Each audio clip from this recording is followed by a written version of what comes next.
So, you want to know about the humans, do you? Corel stood at the podium, all four of his arms crossed in what the younger cadets had learned to recognize as his "you're all idiots" pose.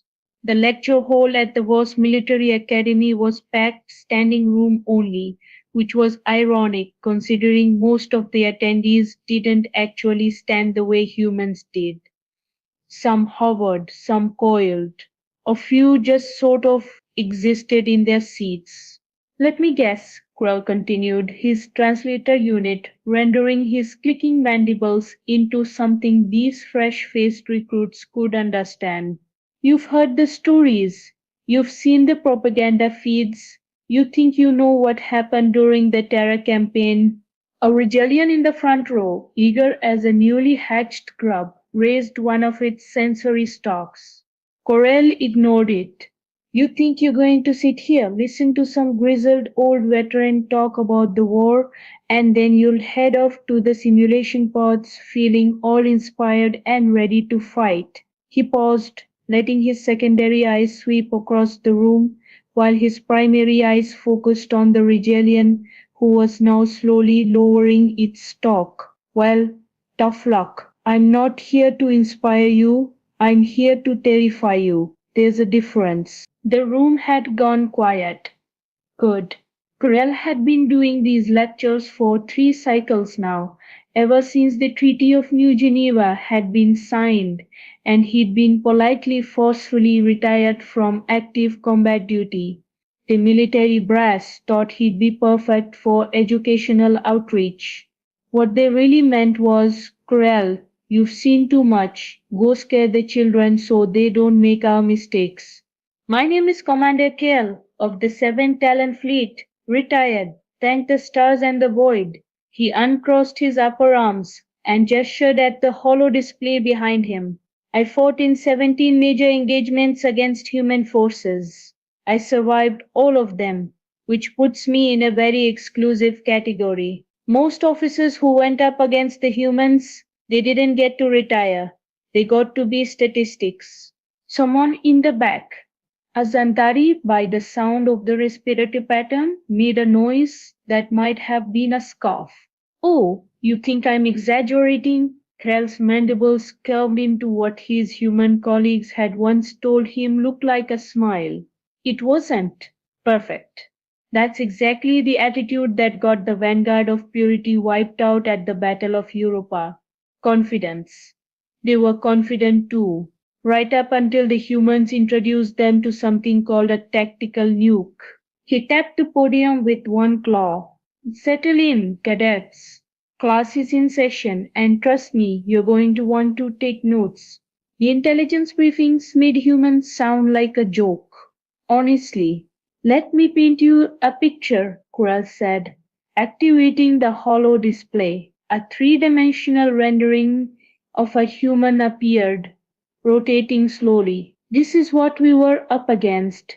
Look at it. No natural armor plating, no venom sacs, no redundant organ systems. They've got 2 eyes, 2 arms, 2 legs, and exactly one brain. One. They are so fragile that their own planet's gravity gives them back problems. A few cadets tittered with amusement.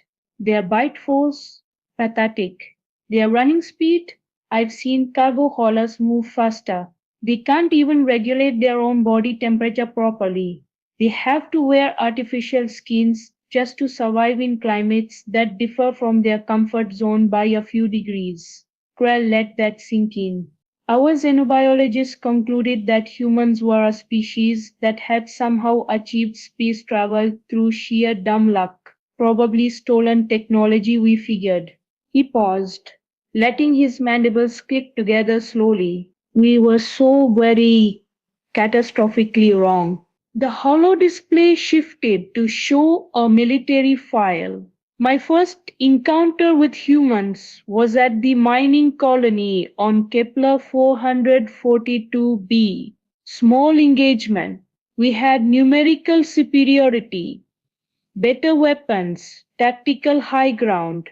It was supposed to be a quick strike, secure the resources, Send the humans running back to their little blue marble. Carol's voice dropped. Instead, I met Lieutenant Eva Kowalski. The image changed to show a human female, average height, brown hair tied back, unremarkable by any combat standard. She was a supply officer. Supply. Do you understand? She wasn't even front-line infantry. Her job was to count ration packets and make sure the ammunition got to the right people. Krell's secondary eyes narrowed. When we breached their defensive perimeter, do you know what Lieutenant Eva Kowalski did? Silence. She picked up a plasma cutter, a tool designed for mining operations, and she held a choke point for 47 minutes alone. She was hit 3 times. 3 times. Any one of those shots would have put a Vos warrior into medical stasis. She just, and I quote from her own report, got annoyed about it. Corral pulled up the tactical footage. The cadets watched as the human, clearly bleeding, dragged herself behind cover, sealed her own wounds with industrial adhesive, and then somehow got back up. She killed 6 of my soldiers before we finally brought her down with a stun barrage. And when we checked her vitals, expecting to find a corpse, she was still conscious, still fighting the restraints, still trying to bite through her gag. He shook his head. The medic who examined her found that she'd been fighting with a collapsed lung and enough blood loss to kill most species twice over. The Regilian from earlier raised its stock again. But Commander, surely that was an anomaly, a statistical outlier, yes? That's what I thought too, Kell said. That's what we all thought. Surely we just encountered one particularly unhinged human. One crazy individual who didn't know when to quit. He let the silence stretch. Then we met the rest of them. Turns out, Lieutenant Kowalski wasn't exceptional by human standards. She was average. She got a medal for her actions that day. You know what it was called? A Bronze Star. Bronze. That's the third tier commendation in the human military hierarchy. Third tier. They gave her the participation trophy version of valor because what she did was apparently just another Tuesday for them. Krell's mandibles clicked rapidly, the Voss equivalent of bitter laughter. That's when I started to realize we hadn't invaded a colony. We'd poked a hornet's nest, and we were about to learn what hornets do when you make them angry.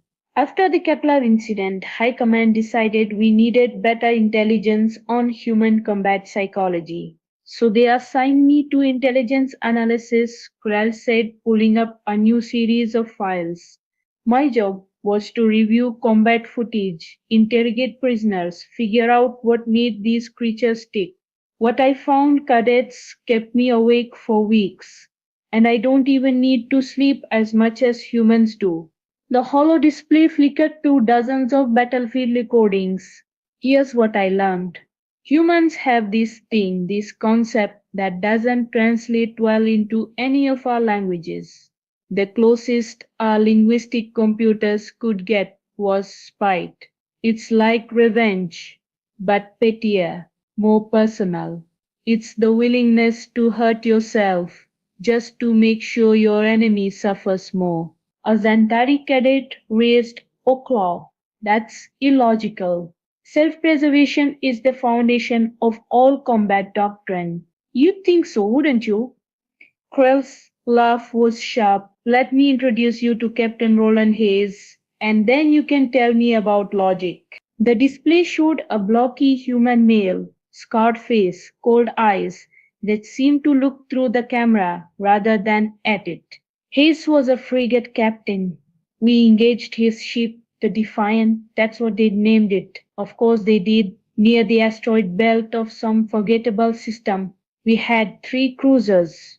He had 1 frigate with a damaged engine core and maybe 60% weapons capacity. Krell's claws tapped the podium rhythmically.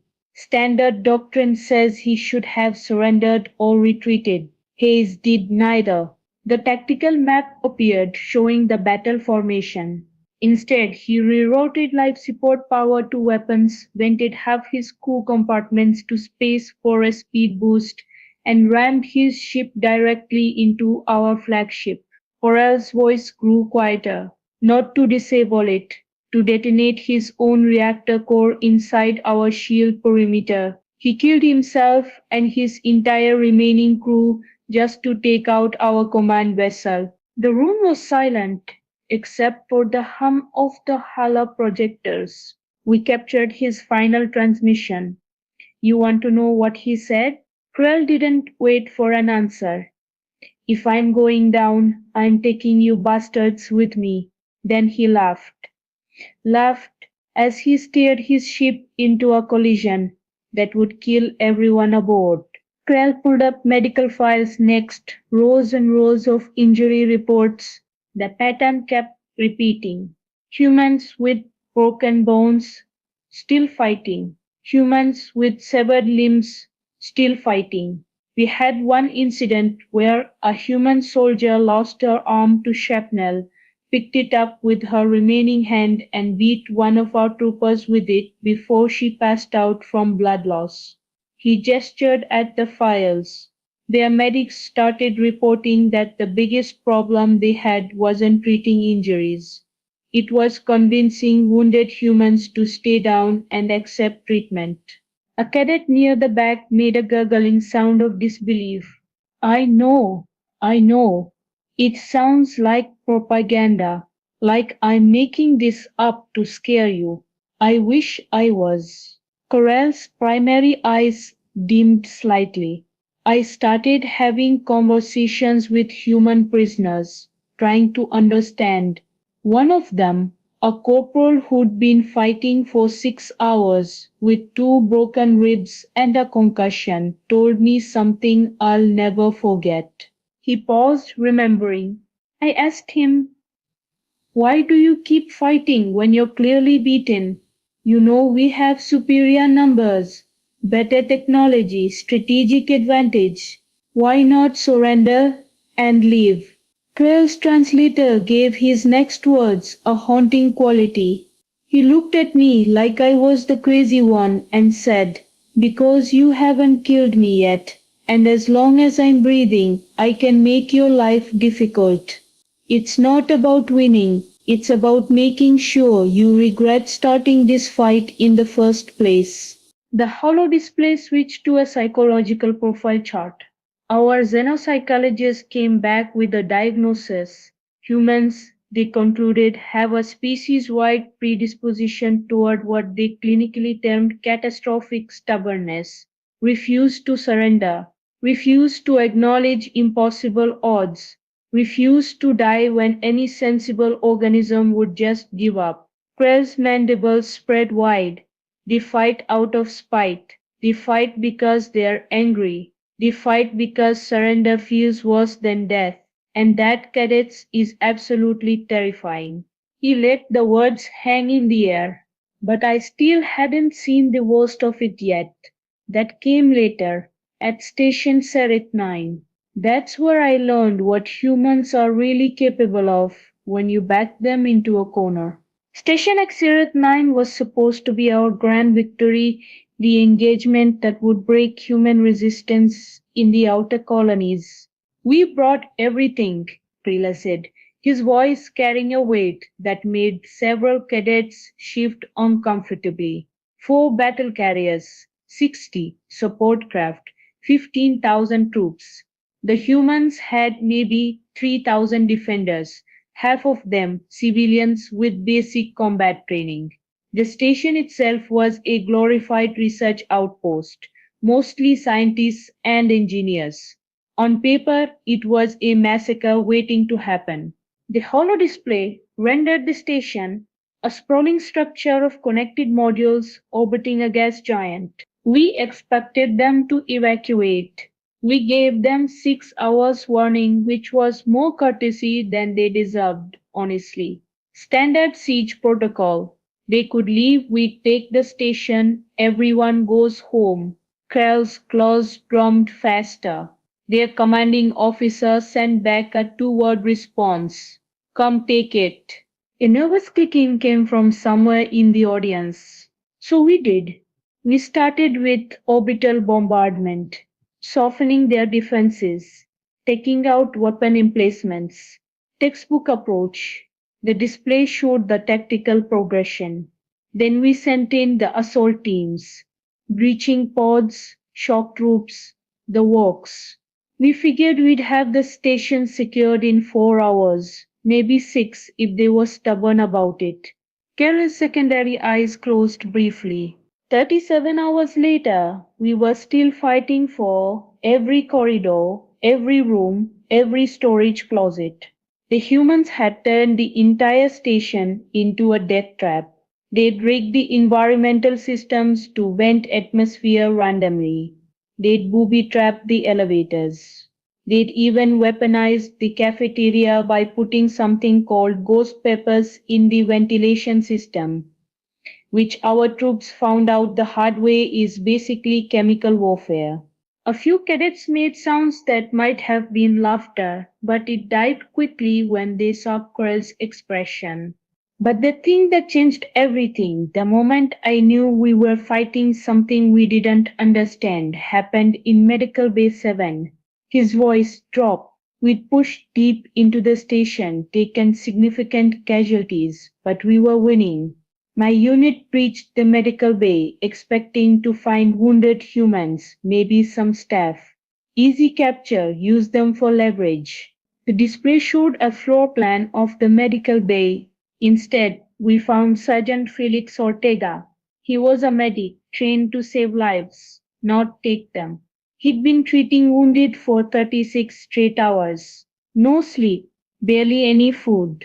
His hands were shaking from exhaustion. Carroll paused. He'd also barricaded himself in with 42 wounded soldiers and civilians who couldn't be evacuated. The tactical recording began to play, grainy footage from a helmet camera. We told him to surrender. We had him surrendered.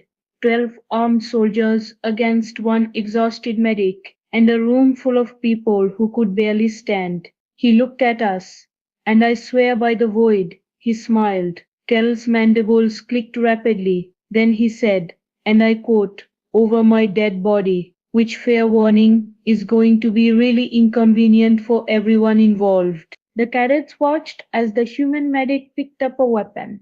He'd set up a defensive position using medical equipment, gurneys for cover, surgical lasers rewired as weapons, medication carts positioned to create choke points. And then this exhausted, shaking human who'd spent a day and a half saving lives proceeded to hold off my entire squad for 43 minutes. The footage showed the firefight chaotic and brutal. He got hit multiple times, kept fighting, ran out of ammunition for his rifle, switched to a pistol, ran out of ammunition for that, started throwing medical supplies. We hit him with a stun round that should have dropped him instantly. He staggered, went down on one knee, and then got back up. Kural's voice cracked slightly, a sound the translator rendered as static. One of my soldiers finally asked him, why are you doing this? You're a medic. This isn't even your job. You could surrender. We treat you as a non-combatant under galactic convention. The halo display froze on Ortega's face, bloody, exhausted, defiant. He said, these are my people, my patients. You want them. You go through me first. That's the job. The recording continued, showing Ortega's last stand. We brought him down with massed fire, finally checked his vitals. He'd been fighting with 4 broken ribs, a punctured lung, severe blood loss, and enough painkillers in his system to kill a boss warrior 3 times over. The chemicals he'd injected himself with were keeping him conscious past the point where his body should have shut down. Keller's voice was almost a whisper now. And you know what the worst part was? Silence. Every single one of those wounded he was protecting survived while we were fighting him. They'd been evacuating through maintenance tunnels he'd kept secret. He knew he was going to die. He knew it from the start. The whole thing was a diversion, and he sacrificed himself to buy them time. The display showed the empty medical bay, the wounded already gone. That's when I felt it for the first time. Cadets, real fear, not fear of dying, fear of what we'd started, fear of a species that produces people like Felix Ortega as a matter of routine. He got a medal too, posthumously, the Medal of Honor, their highest award. Know what the citation said? Cadell pulled up the text. Above and beyond the call of duty, like there's a normal level of duty, and then there's whatever this insanity was. He deactivated the display. We took stations at it 9 eventually. It cost us 8,000 troops and 19 days for a research outpost. And I still hadn't learned the most terrifying lesson about humans. That came when I finally understood what they were actually fighting for. The breakthrough in understanding humans came from the most unlikely source, their own historical records. After Zerid 9, I became obsessed, Krell admitted, gesturing to pull up a new series of files. I started studying human history, their wars, their conflicts, thousands of years of them killing each other before they ever met us. I thought maybe I could find a pattern, a weakness, something we could exploit. The display cycled through images of ancient human battles, medieval sieges, modern warfare. What I found instead was a consistent, horrifying theme. Humans don't fight wars the way we do. We fight to win territory, resources, strategic advantage. We fight until the cost benefit analysis says stop. His claws tapped an agitated rhythm. Humans fight to make you regret ever picking a fight in the first place. They have a saying, Pyrrhic victory.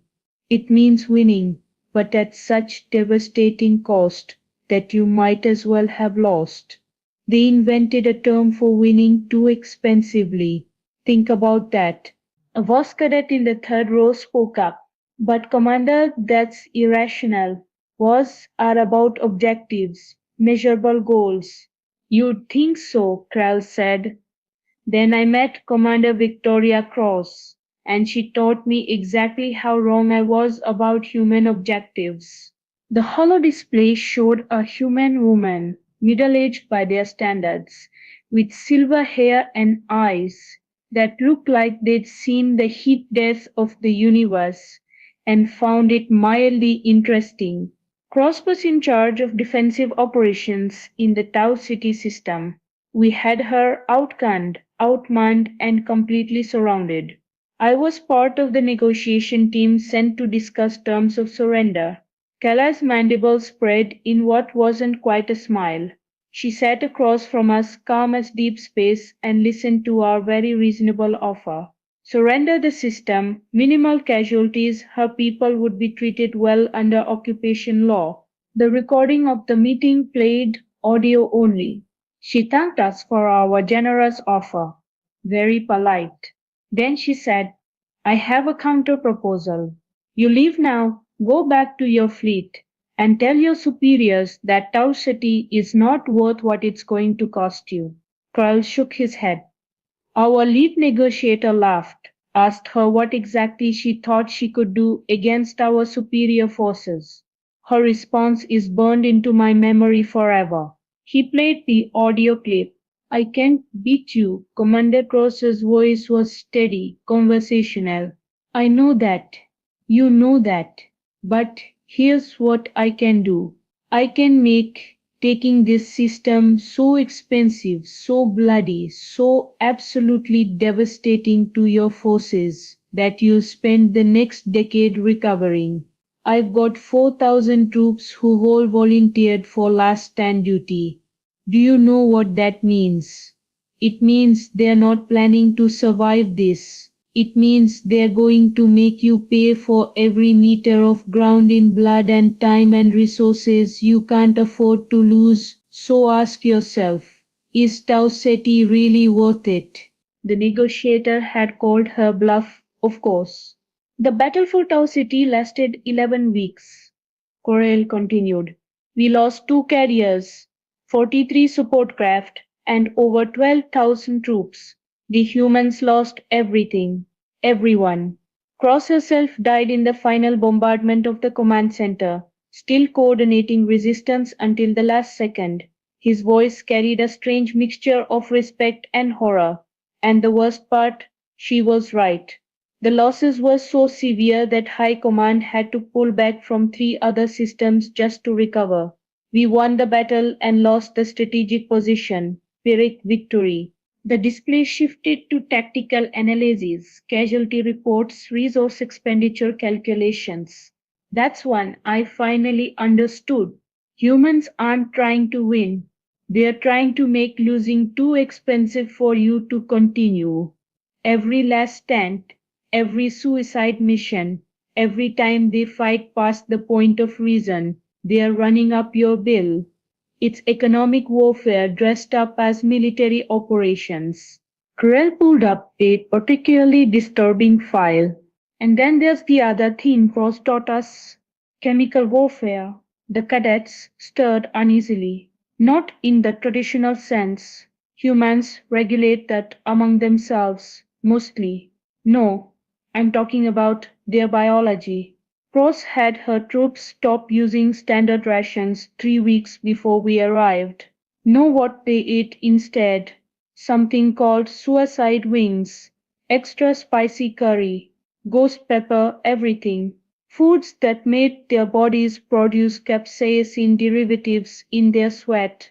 Our Italian cadet made a confused gesture.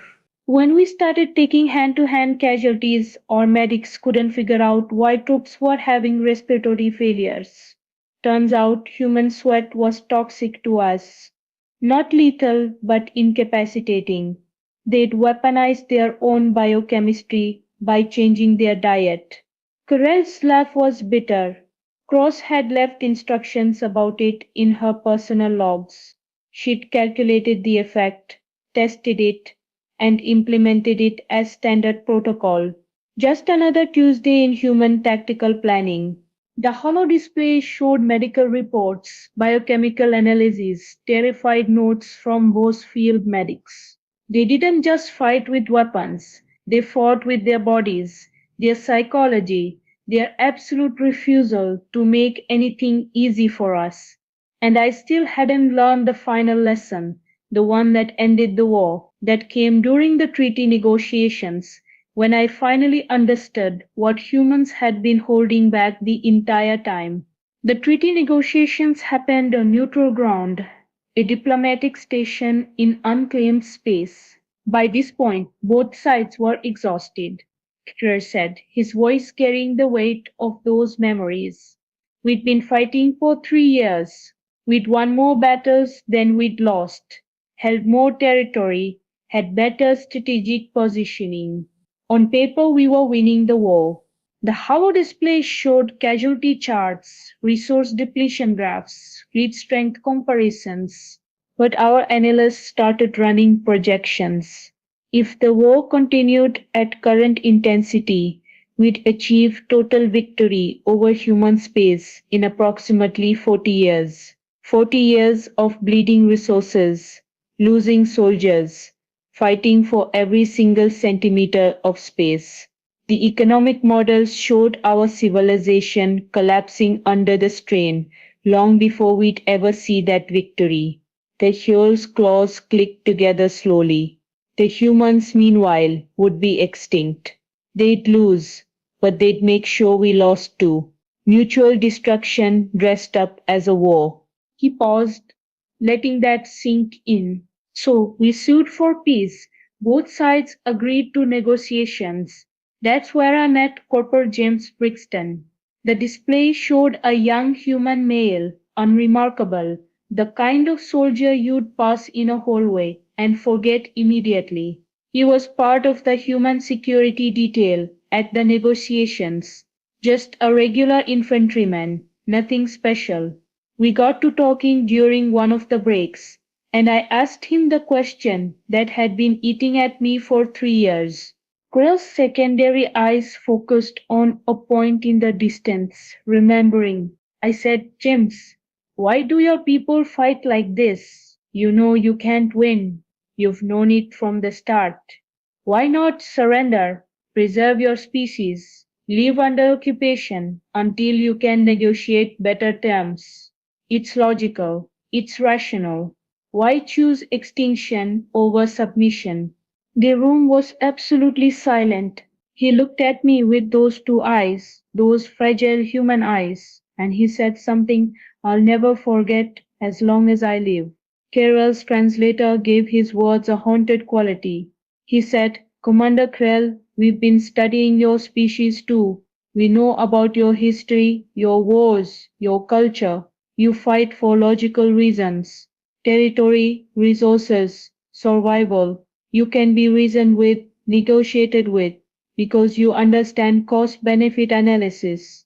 The hollow display showed nothing now, just Kel standing alone at the podium. Then he smiled, and it wasn't a nice smile. He said, But here's the thing you need to understand about humans. We fought wars on our own planet for reasons you'd consider insane. Religion, pride, revenge. We've burned entire continents over insults. We've killed millions over whose imaginary friend was better. We've gone to war because someone shot one guy in a place most people couldn't find on a map. Krell's voice dropped to barely above a whisper. He told me, You think you're fighting us at full intensity. You think what you've seen is humans at war. Commander, we've been holding back the entire time. Every battle, every engagement, we've been fighting under rules of engagement that limit what weapons we use, how we conduct operations, what we are allowed to do to enemy combatants. The implications hung in the air like a physical presence. I asked him what he meant. He pulled out a data pad and showed me human military history, something called the Geneva Conventions, the Hague Regulations, rules they made for themselves about how to conduct warfare. And then he showed me their weapon stockpiles, the things they hadn't used against us. Quell activated display again, showing weapons specifications that made several cadets recoil.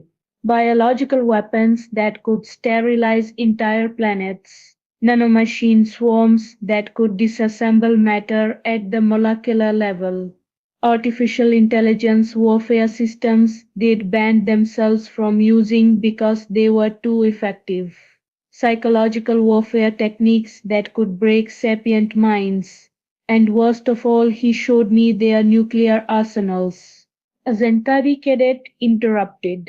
But they used nuclear weapons against us. Captain Hayes, you said. Tactical nukes. Small yield. Localized damage. What Hayes used was a firecracker compared to what they had stockpiled. Cattle's mandibles trembled. James showed me specifications for weapons that could crack planets, literally break worlds apart.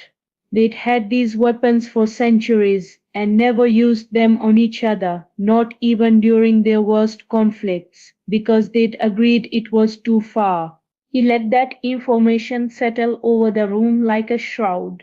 Then Corporal James Brixton said the words that ended the war. He said, We're fighting you with one hand tied behind our backs, Commander, because we're trying to leave you alive. We're trying to find a way for both our species to survive this. But if you push us to the point where extinction is inevitable anyway, we'll untie that hand. And then you'll find out what humans are really capable of when we stop playing nice. Castle's laugh was hollow. The treaty was signed within a week. High Command took one look at what humans had been restraining themselves from using and decided that winning wasn't worth finding out if Brixton was bluffing. Spoiler alert, he wasn't. Humans don't bluff. They promise. Coral deactivated the holo display and looked out over the sea of young, uncertain faces staring back at him.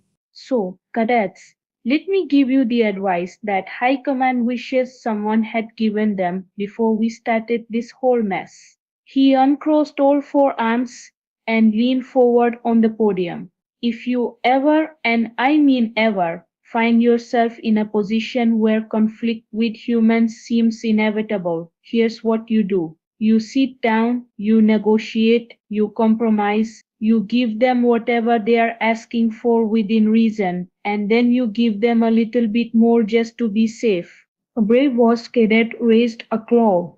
But Commander, that sounds like cowardice. No, Krell said sharply. That's survival. There's a difference. Cowardice is running from a fight you could win. Wisdom is avoiding a fight that will destroy you even if you win it. His mandibles clicked slowly. Humans are currently our allies. We trade with them. We share technology. We cooperate on scientific endeavors.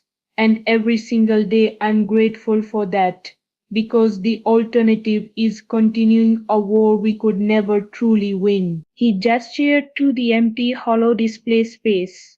The real reason to fear humans isn't their weapons. It isn't their tactics. It isn't even their refusal to quit when any sane species would surrender. Kell's voice carried across the lecture hall with absolute certainty. The real reason to fear humans is that they are capable of all the horrors I've described, all the violence, all the spite-driven insanity, and they choose not to use it most of the time. They restrain themselves. They follow rules they made up. They try diplomacy first. His secondary eyes swept the room one final time. But if you push them past that restraint, if you make them decide that rules don't matter anymore, you'll find out why Earth is the only planet in their system with exactly one sapient species left on it. All their competing cousins, all the other intelligent species that evolved alongside them, every single one extinct. And humans were the only ones left standing. Coral straightened up, all four arms moving to clasp behind his back in formal dismissal posture. So here's my final piece of advice, fresh from someone who learned it the hard way. The human problem isn't a problem you solve with military force. It's a problem you solve by making absolutely certain it never becomes a problem in the first place. Make friends with humans, or live with them. Trade with them, marry them if your biology allows it, I don't care. Just don't fight them. Not unless you're prepared to pay a price that makes victory meaningless. He clicked his mandibles one last time. They sound sharp in the silent room. Class dismissed. Try not to start any wars on your way out. Trust me, the paperwork is a nightmare, and that's assuming you live long enough to file it. As the cadets filed out, muttering amongst themselves, looking far less confident than when they'd arrived, Cadell allowed himself a moment of dark satisfaction. Another batch properly terrified. Another group who might, just might, be smart enough to learn from his mistakes instead of making their own. The Regalian from the front row paused at the door, sensory stock turning back toward him. Commander, do you think we'll ever fight the humans again? Cavil considered the question carefully. Not if we're smart, he said finally, and not if they're merciful. Those are the only two scenarios where the galaxy survives the experience. The cadet left, and Kell was alone